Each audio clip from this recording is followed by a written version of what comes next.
And those, when you write nonfiction, it's more like a project. You gather your material, you do your research, and you put it in the best way you can. You do your writing process, and the product is out.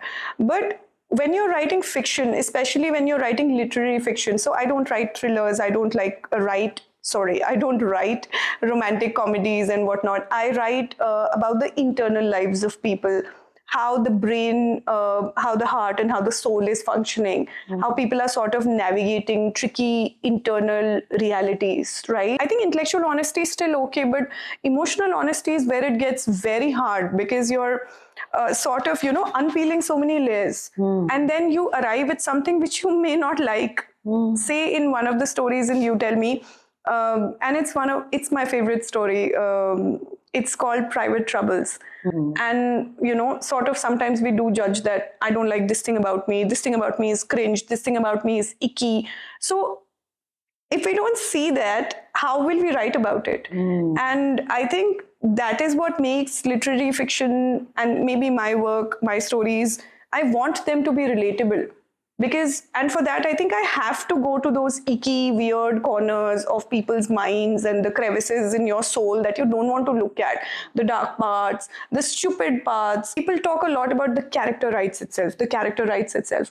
And I used to think, ये क्या pretentious बात है, मैं लिख रही हूँ, क्या character क्या write itself कर रहा है. But it's true. You just have to sit down and really humanize that character in your head, in your mind. You have to embody that character with its childhood, its struggles, its everything. And then the character writes itself. What is the importance of being a writer, a poet, and living in this world? How does it make one different, one more expanded? Ordinary activities of life, you just get things done and, just do them. But if you give yourself the challenge of creating art, of opening up the creative side of you, that is a challenge. You live through that. You live 1,000 lives in your creation of that art. Whether it's a painting, it's a poem, it's a fiction story, writing, or clay. Art asks so much of you that you get tempered and you expand and you mutate into a different human being. And that is why artists, speaking with artists, talking to artists, having an artist in the house and having artists around you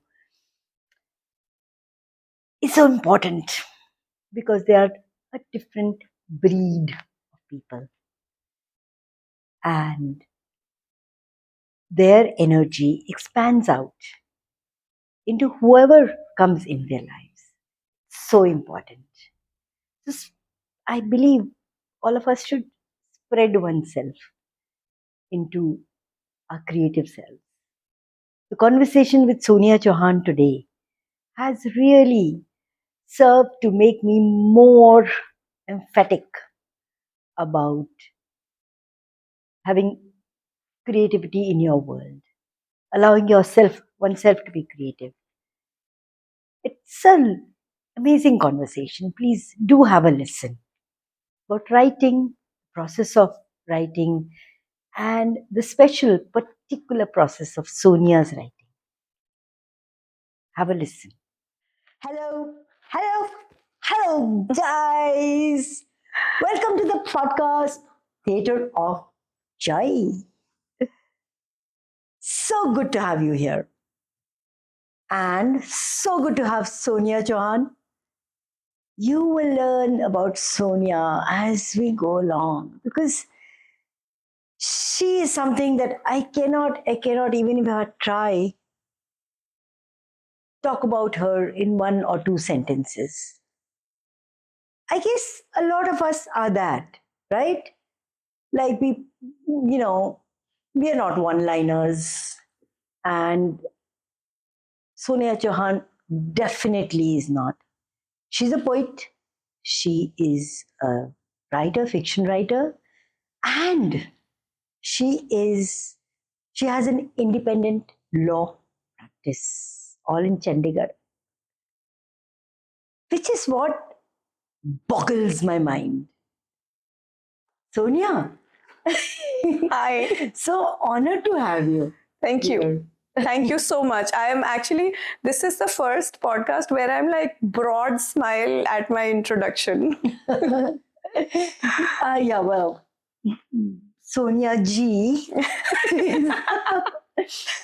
But uh, I'm boggled because you're trained to be argumentative, to work with reason in a court of law, and it's challenging. Believe me, I've been there. I ran away after 6 months, I think a year, because it was tough. And and then she comes home and she writes amazing poetry. And she really, really, really writes very good fiction. Fiction, I couldn't put down her book. And that's saying something. Me at my age, I've been through all kinds of books. So we'll have Sonia tell us, how do you kind of make yourself neatly fit in different boxes? I'll tell you honestly, I don't. I'm all over the place. There's absolute chaos. In my 20s, I used to believe this myth that, cheezeं balance ho jati hain and there is something called work-life balance, etc. ऐसा कुछ भी नहीं है. It's all a lie. And I have now completely become this erratic, chaotic person. And I just feel it like it is. But yes, you said a very good point. It's hard for me to be argumentative. I'm naturally not an argumentative person. Therefore, I'm not suited very well for going to courts and fighting cases. So, I'm a corporate lawyer. So, I'm sort of like a negotiation specialist. So, I draw up contracts. So, I'm basically. That makes sense. Yeah. Really. I'm basically doing that. So, not really doing the toughened part of being a litigating lawyer, but more of like a contract specialist, जो आपके time पे शायद नहीं होता था. अगर होता तो you also would have continued in that maybe. Yeah, maybe. Yes. Anyhow, so your fiction, I've read 2 books, Sonia's, just last week. I feel that you take the human experience to spaces which are beyond what we have learned to read in life nowadays. Because all of us are conditioned. All of us are conditioned into a patriarchal, capitalist, and anything else wrong kind of a system. And there happens to be a way that we kind of deal with life. This problem, okay, this maybe doesn't work, whatever, try, victim space, all kinds of things.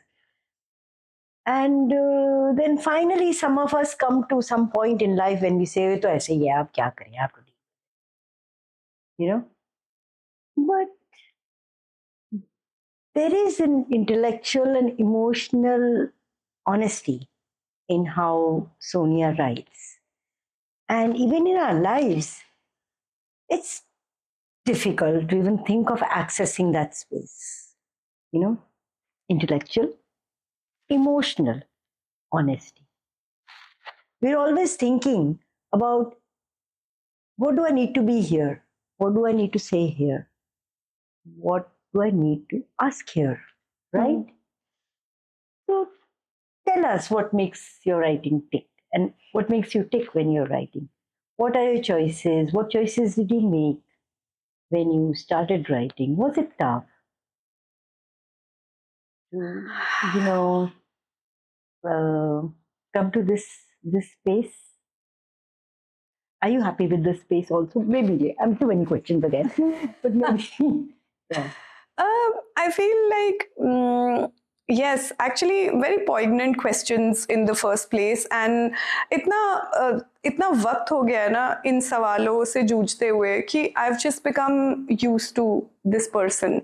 You know, This person called Sonia Chauhan. this person, my writing life, this writer, Sonia Chauhan, because I think writing, so I'm also a developmental editor. So I basically help a lot of people write books. And most of those books are either biographies or nonfiction. And those, when you write nonfiction, it's more like a project. You gather your material, you do your research, and you put it in the best way you can. You do your writing process, and the product is out.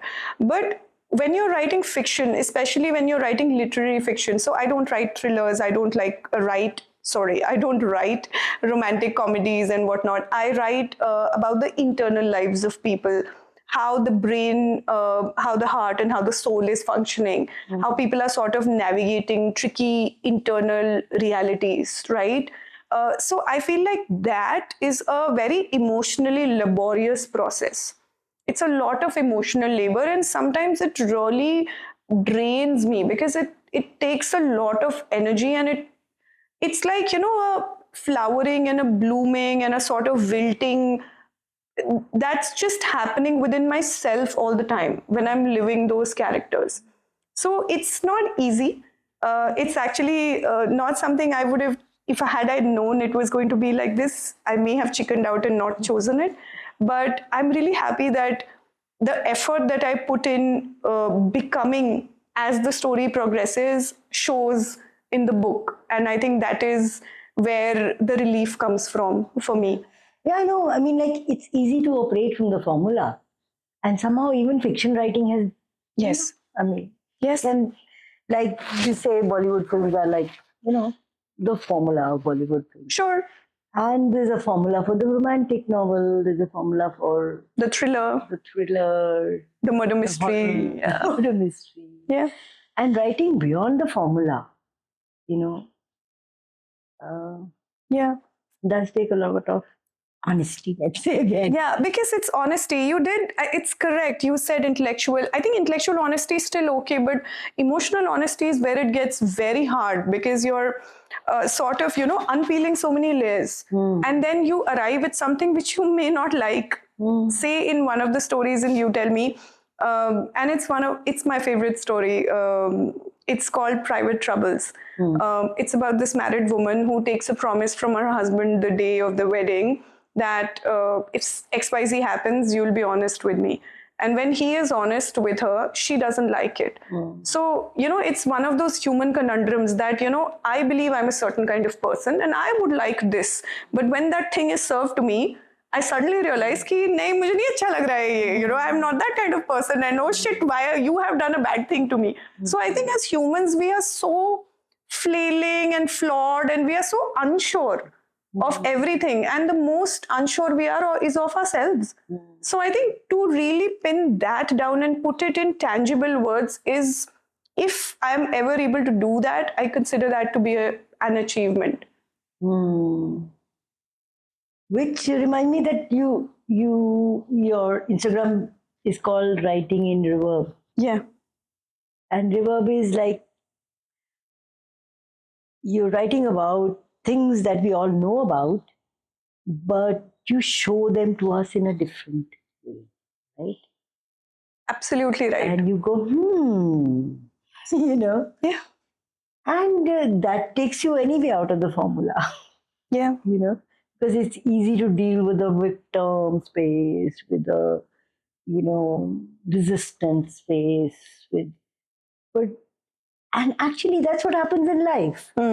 These spaces are like crutches. Zindabad, Murdabad, whatever, why me, poor me, that kind of a thing. But when you go beyond the space and you look at yourself, and when life happens to you, you choose to, really start from chaos Yeah. and not a nicely structured way of dealing with things. Tough. Yeah. Mm, Very tough. very tough. So, how has that impacted your life, and how does it leak into your work? I think my writing leaks into my life and my life leaks into my writing. And at some point, it's just an osmosis that's always happening.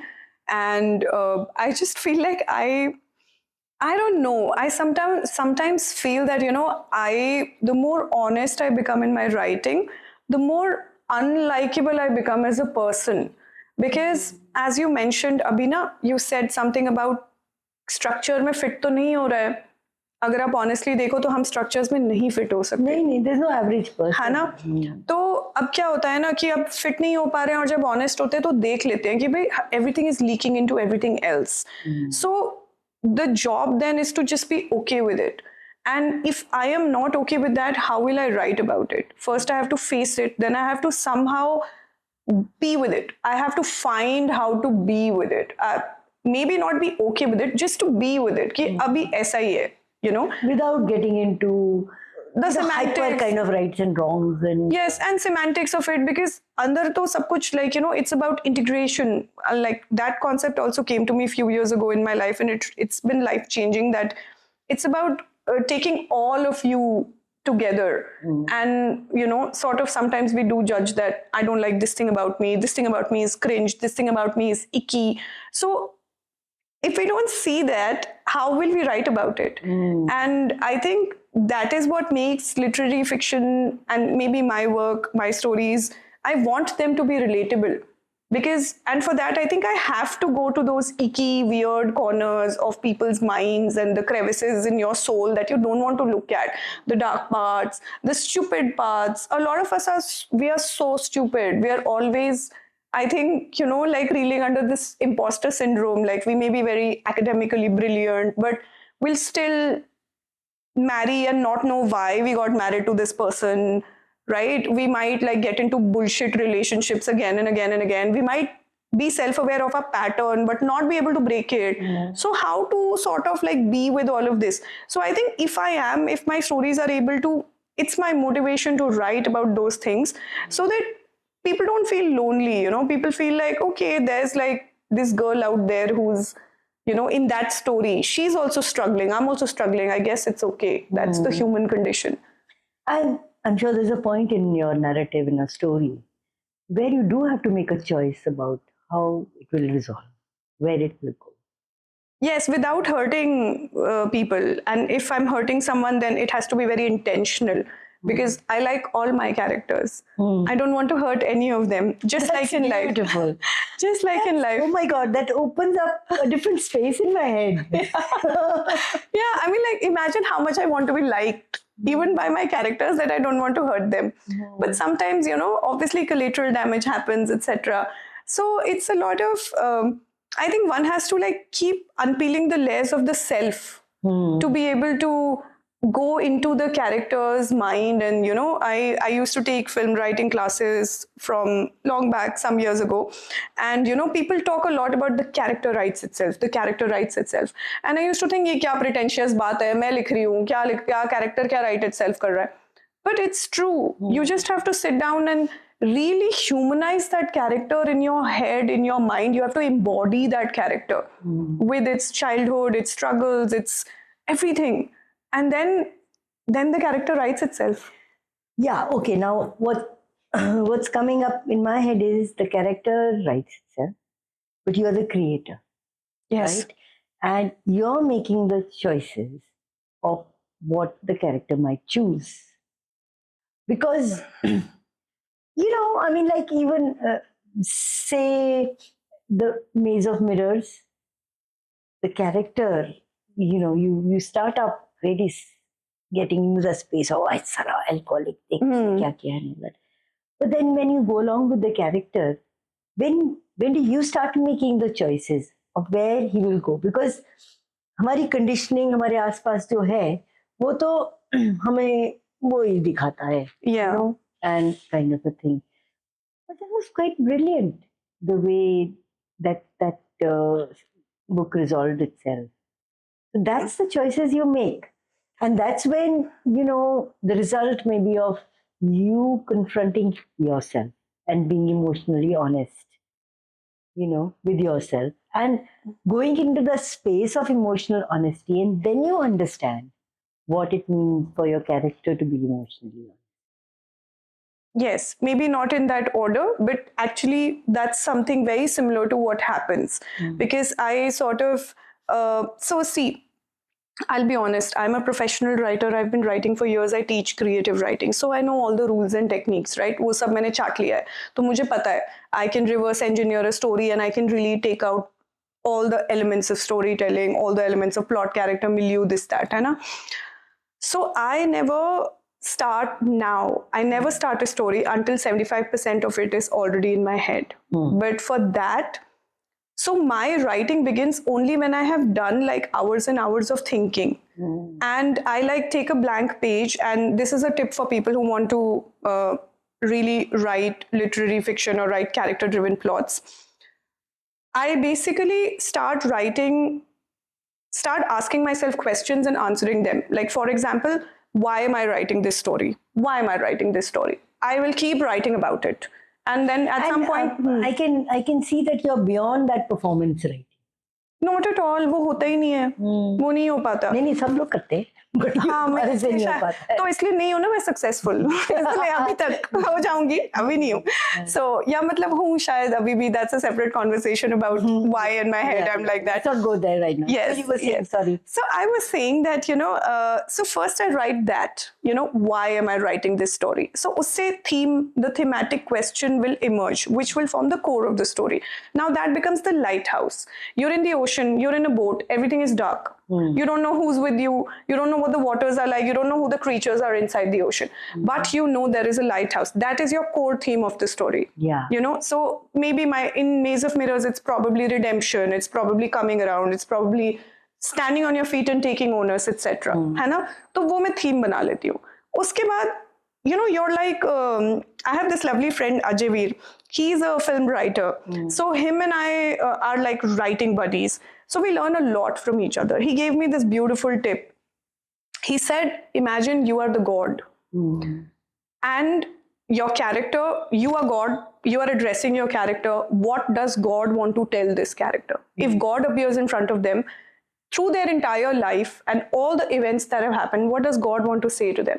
So then I will talk to every character that if I am God, what is it what I want to tell you? So if you talk about Maze of Mirrors, what God wants to tell Shatrujit, what God wants to tell Mrinalini, what God wants to tell Mridu. There are only 3 characters. And then I write separately pages on pages about every character. None of this goes into the story. I have not even started writing the story. I'm just writing about the story. Yeah. That is when something like this emerges, which feels, it's like ballet. If it feels effortless, if it feels like a very flowy read, there is so much backpedaling that's been done on it. Yeah. So that's sort of like how I write. It's crazy. Will you read something out of? Yes, I would love to read. This is the book. Yes, this is You Tell Me, my latest book. So I'll read from Private Troubles. It's the story of Tanvi, who I mentioned before, speaks to her, takes that promise of honesty from her husband and then doesn't like it, right? So here it is. It was things, just life things. How to describe the quill pricks on the back of your head at a random memory from childhood, or the cold hopelessness of being a woman. To talk about private troubles is like defining mist. You've got to wade through it to first comprehend what it's made of. Perhaps we're all stepping over and around these private troubles, trying to live just so we can show something tangible for this all too real and unconquerable misery. These private troubles then manifest into foibles, crying at the theatre, and episodes of road rage. It is their destiny to be released in equally tangible ways. Wow. Thank you. That's rich, layered writing. And the metaphors. talk about your process of, excavating metaphors, because they're different. They're different than, you know. Actually, I'll tell you something. This is what I believe about it. There are some other writing teachers who have a different way of looking at it. But मुझे ना ऐसा लगता है कि so poetry and certain aspects of your having your original voice is like barkat. So like some people sing very well, you can learn everything, but जो आपकी आवाज है ना, वो एक बस भगवान की देन है, राइट? उसमें आप कह नहीं सकते कि ऐसी क्यों है, why does somebody have such a good voice, है ना? They can train it and make it very nice, like in turn into an international sensation, right? But वो जो आवाज होती है ना, वो बस है उसकी. I think जो मेरा वो sensory perception है ना, the imagery, that is just, it has been noticed by some other good writers and, my audiences, my readers also, that they really enjoy my metaphors and my imageries like you have. I think it just comes to me. Literally, it's like a download. I mean, there are all these wonderful stories written by, writers and who feel कि वो आती है and they have to catch it at the right time. If they don't catch it, it goes to someone else. 100%. It goes somewhere. So many things I've read. Yeah, it's true. It's true. I've also experienced that. Yeah. You're an artist yourself. Like sometimes I'm sure you have that niggling thing ki, oh yeah, idea, and if you don't write it down, then it just goes away. I had an uncle who used to scratch his points on the much to his wife's annoyance. Wow, that was a cool uncle. यार कुछ नहीं मिल रहा तो ठीक है, uncle तो बहुत cool थे. I like it. I will also do that. Scratch it on other people's cars. And now we have iPads and things. Yeah. I sometimes actually stop my car and I write it in my notepad because it's happened enough times otherwise that it's gone. And I'm like, क्या था वो क्या था? It's like a dream, then you don't remember it. Like, so, feather touch of awareness. Yes. Wow. And Sonia writes poetry. And I think your poetry is different in the sense that it kind of, your fiction is intimate to you, right? And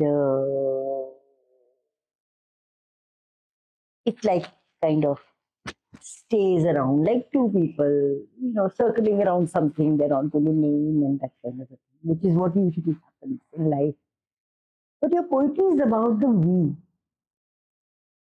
It expands to the collective grief, to the collective, experience as a collective, and that's what you address.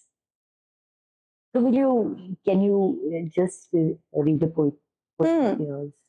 Yes, I will read something. But yes, I think that is one of the founding principles of poetry, universal relatability. That I can talk about my experience of heartbreak or grief or childbirth or love, but I'll write it in a way that everybody who has experienced that can probably see themselves in it. That's what a good poem should do, I think. Yeah, but a good poem. A good poem. A good poem. No, your poems are good. Thank you. Some things like just have stayed with me, Yeah. through my sleeping hours and that kind of thing. Wow, I'm so happy to hear that. It's so rewarding to hear that, actually. Yeah, that what's keeping me up at night is keeping you also up at night. I'm giving sleeplessness to my readers. So you mentioned that poem about, would you like me to read that poem? Yes. Okay. That is the one that stays. Okay. So I'm just going to get up.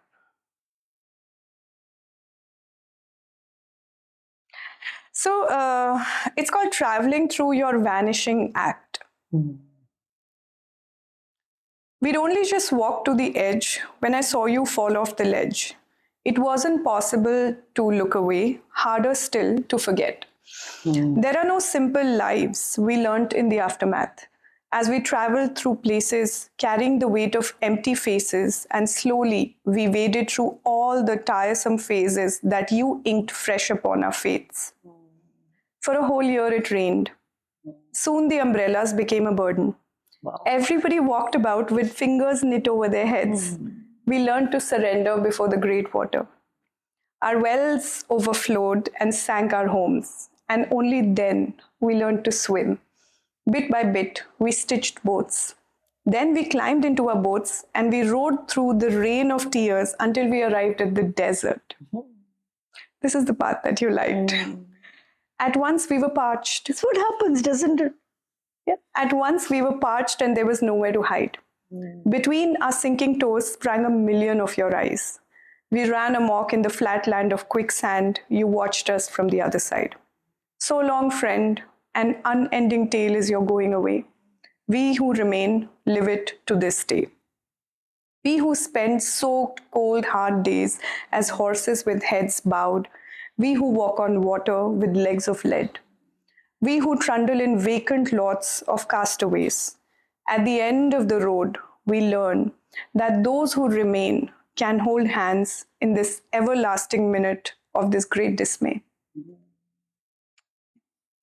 How, words we ordinarily use, which are there everywhere and in our language, and we unheedingly sometimes just mouthing them, how they mutate into something else, something beautiful, which opens images in your head and Yeah, it's a release sometimes, no? Yeah. Yeah, and it's a mutation of, normal life, normal expression, normal. Yeah, it's a deepening. I like that word. It's a mutation. Yeah, I mean, yes. Wow. So, when you were growing up, did you know you'll be at this space? Because this is an expanded space, and which not many people can boast of being in. Because you write and you write honestly without performance. You've had it, of course. And then the space expands. And with writing that kind of poetry, it expands. So did you have any inkling when you were growing up? This is where you will be? I was a stupid person when I was growing up. I was very compliant. I was like, I'm gonna make my parents happy, and I was good academically. I used to like work very hard, and I was like, I did well in my exams and everything. Not at all. I think the child me was such a suppressed little girl.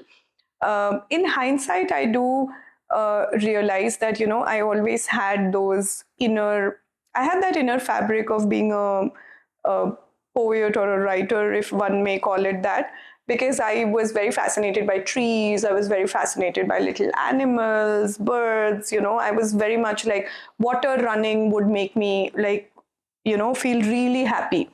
Those little glimmers like of watching the sun, play across the curtains, etc., that really was there in me, but I had no idea of, what am I going to do about it. It was just registering as experience, nothing else. Well, I was wrong. Children are expanded, right? They already are. But you did not kind of Understand. crunch into non-expandedness. Let's put it that way. Yeah, I just thought I'm weird and I'm just going to keep all of that to myself because I'm a weird little girl. I used to think that. So I never talked about it to anybody. I was like, they're going to laugh. What am I going to say? That I love the trees. They're going to be like, she's a cuckoo girl. And, because I grew up in the 90s and I grew up in an army camp. We were very disciplined. We were very sort of, it was a very structured life ना कि 9 बजे school चले जाओ 9 बजे नहीं मतलब 7 बजे school चले जाओ दूध पीना है and all that kind of stuff, right? तो वैसे था हमारा. So I had no clue. I was like, I'm going to study, I'm going to become a good little girl, and I'm going to go to college, and I'm going to get a job and get married and all of that, yeah. And so this balance works, being a good little lawyer. Yeah. Not a good little lawyer. I'm quite a bad little lawyer, but I think that's the name of the game. So it works in litigation and in corporate. It's Well, it's good. It makes me feel happy. There are people like you in the legal profession also. yes. I'm Thank you. sure. I'm sure you're being leaks into. Yes. I hope so. I hope Yeah, so. and leaks into and stains. Yeah. Oh, the visual. Yeah. Yeah, because it's a very dry, rough. It word. is. It is. I have a lot of compassion for lawyers. Ever since I have, because I started my I'm career. so sorry for them. When I see their white. Yeah. अबे Colours. इतनी गर्मी में 43 degrees में they are wearing तीन layers. That in itself is trauma. I feel, but day after day they are doing it, and it's very hard to be a lawyer because I feel there are many hard things about it, but the singular most difficult thing about being a lawyer is that you are meeting people who are just unhappy all the time. It's Yeah. their job to come And to you when not they are only unhappy, they are toxic also because they are fighting. because they are, they have a reason. It's a cause of action. So like right now they have come to you to discuss a problem, so it's a very problem centric profession. I mean, the profession demands that, right? So And the way you solve their problem is to create a lot more problems around it. no, I try So to that negotiate. God will listen. I'm actually a pre-dispute lawyer, so I think a lot of times people go to lawyers because they don't come to me.